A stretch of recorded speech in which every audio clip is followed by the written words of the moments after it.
welcome to the Civil War Digital Digest. In this episode, we're going to talk a little bit about aprons, particularly women's aprons. And I'm here with Jackie Jacobs, who is the owner of Past Reflections Reproductions, who for over 30 years has been collecting original items and reproducing them and creating patterns which are all for sale. And I appreciate, Jackie, you bringing some of your originals in to share with us.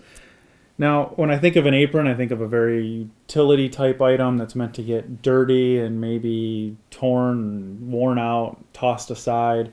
But looking at this table, I think you're going to tell me a little bit different on that. Well, precisely. They are really very intricately decorated if they're a fancy apron, or they are very utilitarian like this one back here. And this is an original This is the original out of the collection that we drafted our pattern from.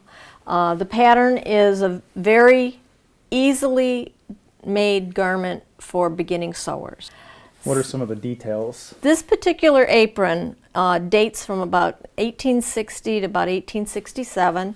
The width of the fabric is 26 inches from salvage to salvage, so that's one of the ways that I can date this apron. It has a small pocket in the back. It has the nice little shaped pinner front, and it's gathered toward the center on the apron. It doesn't come all the way down to the hem of the garment, so that way, you know, you can kind of understand that this one might not be a full utility apron, but something that would be used in just your everyday type of wear. Okay. Now we also talk a lot about materials and construction when we're thinking about reproductions and originals, and I'm seeing a variety of materials here. Yes, and that's one of the things. A lot of people think the aprons need to be made out of just a white muslin or out of a homespun type of fabric. I do have a beautiful white muslin apron right here.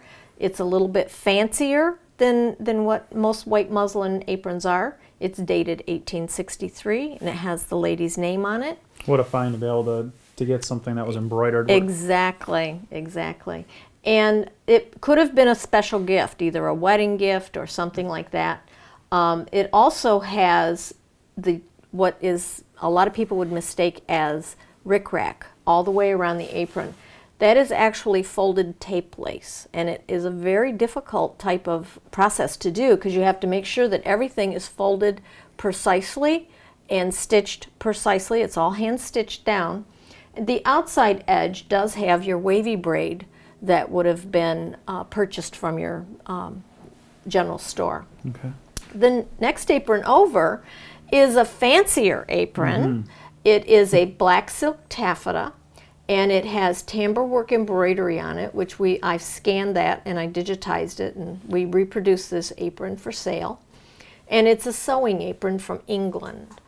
And it has the little bag on there to be putting the sewing accessories or knitting or for your crochet, so that you could go and visit somebody or have someone to your home and sit and visit and still have your sewing tools handily accessible. What about this one here? That one is an Irish linen. It's beautifully made. It has embroidered shamrocks all over the bottom of it and at the top of the pinner apron.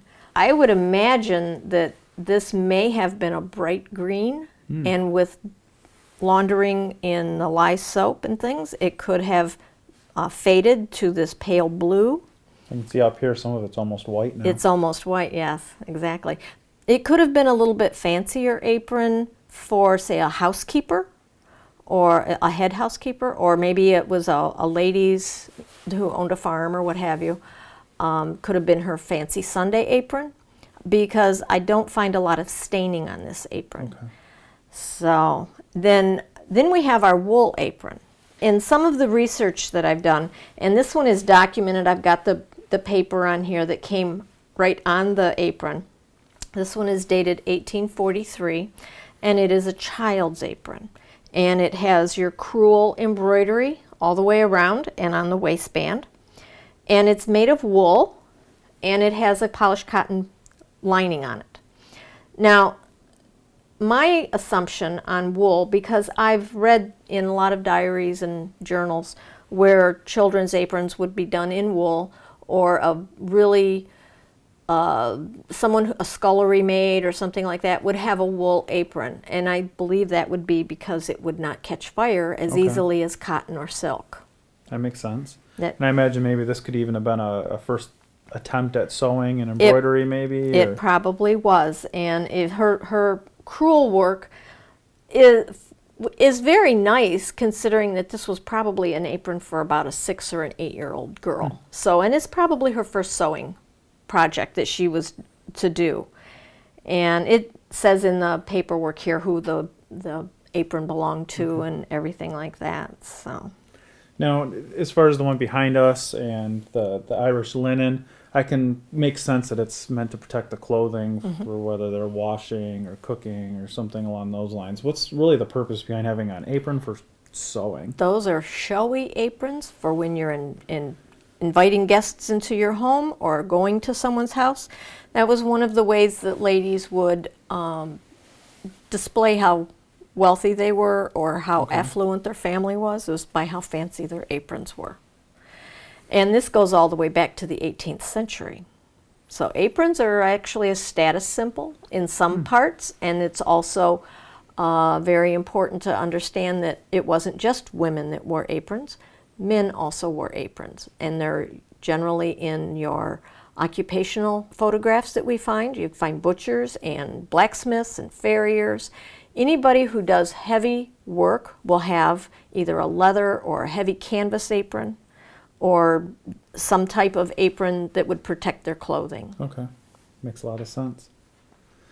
Well, thank you for, again, bringing these in and showing them to us. And thank you for watching another episode of the Civil War Digital Digest. Always remember to check that comments area below, and we'll provide links out to our research page with additional information. And then, of course, Past Reflections website if you're interested in some of the patterns such as this pin or apron. Also, please remember to like the episode if you enjoyed it and subscribe so you can get updates on new content.